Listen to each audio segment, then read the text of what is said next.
athi bhanya amehlo ngikhumbulo nomafu. Mbomvu, Nyoniyezo, phila somahasha. Ngimamatheka, ngihlikihla izandla, ngelula, ngiqhawula. Umzimba uphika ibhadi, aselule naye aqhawule. Ngiphuthume Ngcukumane, ungiyalele ithemba lenhliziyo yami. Ashintshe ebusweni, lungithi gi, uvalo. Empeleni Sihlangu, ngibakhiphele lokho dadewethu kuba size nabo lapha emfuleni. Besingezukuza, ngisuke ngabona wena. Angilahle. Ngifune emagameni akhe, lutho, ngisedukile. Ngithole Nkosazana, uyangiphunyuka. Ngimbheke emehlweni. Namhlanje silungiselela ukuyoqoma emphisi.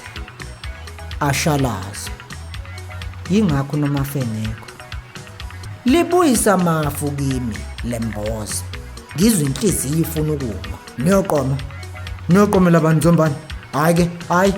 Wasuba ibhimbi ke kodwa namanje Sihlangu yini? Usho ukuthi awuzwa nje ukuthi ngithini kona.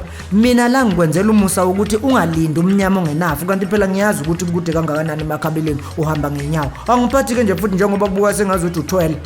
Ephonsa amehlo ehluzeni kulo engishiya iredo yami. Uqoma bani nomafa emphisi Nzombane?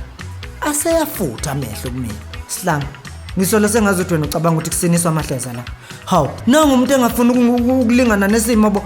Phela ubungewedwa kwebenishela unomafa. Ngakho kuzofuneka uhlanze ngedela wemukela ukuthi angibange ngisamuzwa. Kusho ukuthi uMajoka ugcine inqobile le ntombi. Kanjani? Ngangingamnike lutho nje. Yini? Ukuhambela kwami ogcine kumbeka emathubeni. Kanjani kodwa ngoba inkulumo yami noNomafu yayikhomba ukwemukelana nje. Ngaphi kokuba ngangimshiye nalo ulwazi lokuthi ngizobuya emva kwenyanga embili eGoli. Nginesiqiniseko. Kukhona engingatshelwa khona lapha. Sihlangu, undwazile ke manje. Futhi lokhu kwangempela.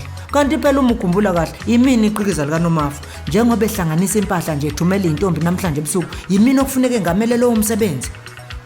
Ngizizwe igcwala amehlo inyembezi. Akanalizwelo lo dadu lapha phambi kwami. Futhi uzwakala engenakho ngisho kuncane ukuqonda lokhu ukuthi isho ukuthini le ndaba yokulandela kwami uNomafu. Kuzofuneka ngiphume neso maduze. Empeleni manje kuzofanele ngiphume nalo manje ukuze ngishintshe uhlelo lokuyoqoma emphisi. Kodwa kanjani njengoba nomuntu okuyena oyoqoma emphisi engekho nje lapha. Uyazi ngazi kahle ukuthi ukuba uNomafu ube lapha ubezongizwa kahle. Ngeke nje ngethuka uma ngithola ukuthi uNomafu ucindezwele ngebhaqa ukuze ayoqoma uMajoka. Pho manje ngizokwenza njani? UNzombane uthi uyena owengamela ukuqoma kaNomafu. Kusho ukuthi uma ngingakwazi ukushintsha umqondo wakhe, ingami indaba yasemphisi. Kuzofanele ngivele udaba nesifuba sami Kambombo.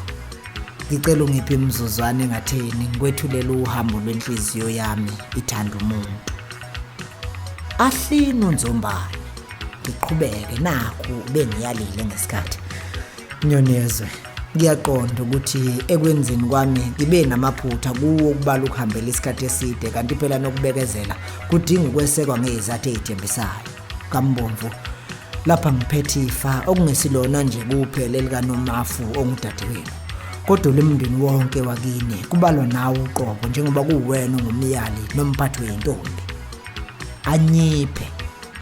Kodwa kukhona ukungizwa la. Usemani uyala nje. Ake ngivele ngiyenze ibe ngaye yonke lento uNzombane. Ake ngivele ngishele yena. Ukuvuma kwakhe kuzobe kuukushintsha kweintombi zakwaNgubane kuyemphise impahla ziyikhombe emakhabeleni. Angivusi ijongo ke manje lapha kumina. Ngishaya isikhwehlela. Ngikhipha unyawo ngibeke isandla silami phezukwathi.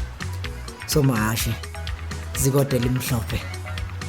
Noma ngaphika kodwa ngiyambona ukuthi uyachazeka. Ngibheke emehlweni noma sikisiki nyane isindwa isila sayo. Buka ngakimi. Buka ngapha ngogoza abantu. Ngithangwela amaphisi ngwela amaqolo ngoliwoti imali. Ngiguqushe njalo ngidlule kwamvumasi. Ngiphikelele endla ngamambeki. Mina ngifuna umuntu ozophatha kahle inhliziyo yami. Mavunglo Media.